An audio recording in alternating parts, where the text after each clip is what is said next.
पहला सवाल दर्शकों से ये है कि अगर आप अपने किसी दोस्त या साथी के साथ अगर ऐसी सिचुएशन में फंस जाएं जहां कोई आके आपको हरास करे मॉरल पुलिसिंग के नाम पे, तो आप क्या करेंगे? मेरा दूसरा सवाल ये है कि इस घटना का अगर आपके साथ कभी हुई हो या आप कल्पना करें तो इसका आपके मस्तिष्क पे क्या असर होगा? और मेरा तीसरा सवाल है जो आप फिल्म देख के जवाब दीजिएगा कि इस फिल्म से आपको क्या सीखने को मिला।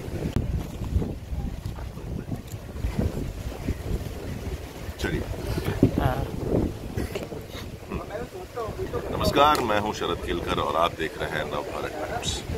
आपका बहुत बहुत स्वागत है और शुभकामनाएं ऑपरेशन रोमियो के लिए। Thank you so much. आपकी शुभकामनाएं रहेंगी तो पिक्चर भी बहुत चलेगी। 22 अप्रैल को आ रही है ऑपरेशन रोमियो। ज़रूर आप लोग सब देखिएगा, अपने नज़दीक या दूर के भी थिएटर्स में। बहुत इंटरेस्टिंग। आपके शब्दों में ऑपरेशन रोमियो। ये ऑपरेशन रोमियो एक ऑपरेशन है इंसान की सोच का।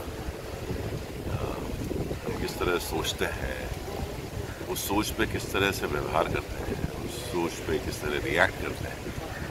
क्या उस रिएक्शन या उस व्यवहार या उस कर्म को बदलने की ज़रूरत है या हमें अपनी सोच को बदलने की ज़रूरत है? वो है ऑपरेशन रोमियो। ये जो आपका किरदार है, ये जो मंगेश यादव है, आप जितना जाधव है, जो मंगेश यादव है, ये वैचारिक तौर पर क्या किसी भी तरीके से शरद केलकर से कहीं मिलता है? जीरो। इसलिए मैंने काफ़ी उसमें कहा है कि it's one of the most difficult roles जो मुझे तक ऑफर हुए हैं। और कि जब आप किसी एक कैरेक्टर से बिल्कुल ज़ीरो रिजेम्बलेंस रखते हैं या एक ताल्लुक नहीं रखते हैं, उसके तरीके से सोचना बड़ा मुश्किल हो जाता है। तो इसकी तैयारी उस सोच से शुरू होती है कि आप अगर वो होंगे तो आप क्या सोचेंगे। और क्योंकि फिल्म में बहुत ज़्यादा डायलॉग्स नहीं है, it's more of the atmosphere है उसका एक वो जो एक गाड़ी के अंदर का माहौल है, एक वो नज़रें हैं, एक जो एक सन्नाटा है, वो बहुत बोलता है फिल्म के अंदर। तो वो निखारने के लिए या उसे बाहर लाने के लिए एक सोच की बहुत ज़रूरत है, एक थॉट प्रोसेस की बहुत ज़रूरत है। तो कहीं ना कहीं कोशिश वही है कि हमने बहुत कोशिश की है। अब नतीजा तो दर्शकों के ऊपर है, जो देखेंगे और बताएंगे कि क्या हमने सही काम किया है या नहीं। बट एज ए फिल्म मैं बताऊं तो बहुत अच्छी बनी है। इंटरटेनिंग भी बहुत ज़्यादा है, साथ ही कि हम बोल रहे हैं सोशल कॉज के ऊपर है, बट इंटरटेनिंग उतनी ही ज़्यादा है। ये किस मिजाज का है मिस्टर जाधव, किस मिजाज के हैं? अगर थोड़ा इस मिजाज के हैं तो बहुत क्वर्की है। क्वर्की मतलब वो लीचर टाइप के आदमी है। तो और फन लविंग है बहुत, और उसी दौरान बहुत सीरियस भी है। तो एक बड़ा ही मिक्स ऐसा इमोशन वाला कैरेक्टर है। और जिससे मैं कहता हूँ बार बार कि ये बहुत अजीब सा मुश्किल है। मतलब मुश्किलों में भी बहुत अजीब तरीके होते हैं, बट ये अजीब सा मुश्किल है। अजीब सा मुश्किल। अच्छा, मैं जानता हूँ फिल्म की कहानी के बारे में थोड़ा सा भी आप लोग नहीं बता सकते, इसलिए बहुत दूर दूर से आप बात करें। मतलब सिर्फ कहानी की जो सोच है उस पर आप बात करें। जब ऐसा होता है और वो दिलचस्पी बना के भी रखता है, तो मुझे लगता है ना, आपको सवाल ही करना चाहिए दर्शकों से। पहला सवाल दर्शकों से ये है कि अगर आप अपने किसी दोस्त या साथी के साथ अगर ऐसी सिचुएशन में फंस जाएं जहां कोई आके आपको हरास करे मॉरल पुलिसिंग के नाम पे, तो आप क्या करेंगे? मेरा दूसरा सवाल ये है कि इस घटना का अगर आपके साथ कभी हुई हो या आप कल्पना करें तो इसका आपके मस्तिष्क पे क्या असर होगा? और मेरा तीसरा सवाल है जो आप फिल्म देख के जवाब दीजिएगा कि इस फिल्म से आपको क्या सीखने को मिला। भूमिका है, नीरज का क्रिएशन है और बाकी आपके साथ साथी कलाकार हैं। कोई खास अनुभव जो शेयर करना चाहते हैं शूटिंग के दौरान का या रीडिंग के दौरान? तो बहुत कष्टप्रद ये रहा शूटिंग की, तो नाइट की शूटिंग की, सब रात की, और मुझे रात को जागना पसंद नहीं है। तो वैसे ही टफ फिल्म, ऊपर से सिचुएशन टफ, ऊपर से आप रात को शूटिंग कर रहे हैं, तो मेरा कुछ 5 किलो वजन बढ़ा है इस फिल्म के अंदर। मैंने बहुत खाया है रात को, बिकॉज मेरा दिमाग नहीं काम करता जब तक मैं कार्बोहाइड्रेट्स ना खाऊँ या मैं कुछ अच्छा खाना ना खाऊँ। तो एक तो वो रहा, हमने बहुत खाना खाया है फिल्म के दौरान। इंसिडेंट्स ऐसे रहे कि हमने स्क्रिप्ट से हट के बहुत सारा काम किया है ऑन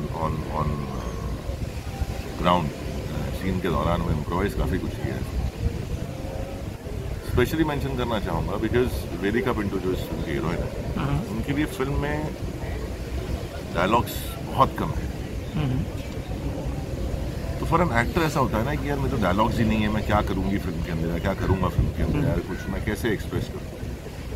तो ये अच्छे से अच्छे बड़े से बड़े एक्टर के लिए बहुत एक डिफिकल्ट सिचुएशन होती है जब आपको डायलॉग्स नहीं होते हैं, आप सिर्फ वो सीन में और वो रिएक्ट करना है, बट बोल नहीं सकते हो। बहुत टफ सिचुएशन हो। उस पर्टिकुलर सिचुएशन में वेदिका पिंटू ने बहुत बढ़िया काम किया है। मतलब एक एक्टर मेरी बात समझ सकता है कि जब आपके पास कुछ कहने को नहीं है, सिर्फ आपको एक्सप्रेशन से बयान करना है या वो मेंटेन रखना है। इतने लंबे सीन्स हैं जो 12-15 दिन में शूट हुए हैं एक सीन, और 12 या 15 दिनों तक वही एक भावना या वही एक फीलिंग रखना मन में और उसके हिसाब से रिएक्ट करना, ये बहुत डिफिकल्ट काम है और वेदिका ने बहुत अच्छे से किया है। So it's a great debut for her. सिद्धांत पहले भी काम कर चुके हैं और एक न्यू सिद्धांत बन के आए हैं, बहुत सारा काम सीख के आए हैं और बहुत अच्छा लगा। But Bhumika ji obviously I been a fan of her. तो पहले तो मतलब ऐसा एक होता है, एक प्राउड फील किया है, काम करने का मौका मिलता है।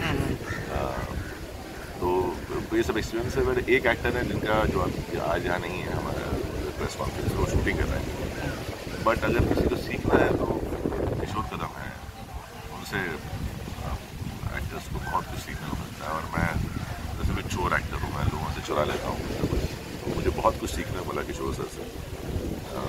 बहुत बढ़िया एक्टर हैं और भी अगर लोगों को उनके साथ काम करने का मौका मिले तो प्लीज़ उनसे बहुत सारी बातें करिएगा, तो और बहुत कुछ सीखने को मिलेगा। इंसिडेंसेस एक सीक्वेंस है जहाँ पर मैं सिद्धांत को थप्पड़ मारता हूँ, जो शायद ट्रेलर में भी है। हमने एक रात अपने शूटिंग की और बिकॉज एक्टर है, हमारा काम एक्टिंग करना मारना, मैंने मारा नहीं। सो उनको फीलिंग नहीं आ रही थी, तो अगले दिन उन्होंने बोला सर आप प्लीज़ टच कर दो। मैंने बहुत रिफ्यूज़ किया कि नहीं यार मैं एक्टर हूँ, मेरा काम मारना नहीं है और नहीं हो पाएगा मुझसे मारना। बहुत जिद की, एक मेथड फॉलो कर रहा था पूरी फिल्म। तो प्रशांत सर ने भी रिक्वेस्ट किया कि आप, मैंने शशांक बोला मैं मारूंगा नहीं, मैं सिर्फ टच करूँगा उसको, शायद उसको फीलिंग आ जाए हाथ के टच। शॉर्ट हो गया पूरा मारने वाला, और मैं सिर्फ टच ही किया था, मतलब मारा भी नहीं उसको, चीख पे टच हो गया। 10 मिनट तो उसका जोड़ा ही हो रहा था, पता नहीं आके मुझसे बोला थैंक यू, आपने मुझे जोर से नहीं मारा। मैंने कहा मैं बोल रहा था कि मैं मारूंगा, लगेगी वो जोर से, बट नहीं, डैम स्वीट ऑफ हिम, उसने मेंटेन रखा पूरा रिएक्शन उसके बाद भी, तो गुड गाय। वो एक बड़ा इंटरेस्टिंग डे था हमारे। उसको एहसास हुआ कि 6 फीट के आदमी की सिर्फ आवाज़ ही भारी नहीं है, हाथ भी बहुत भारी है।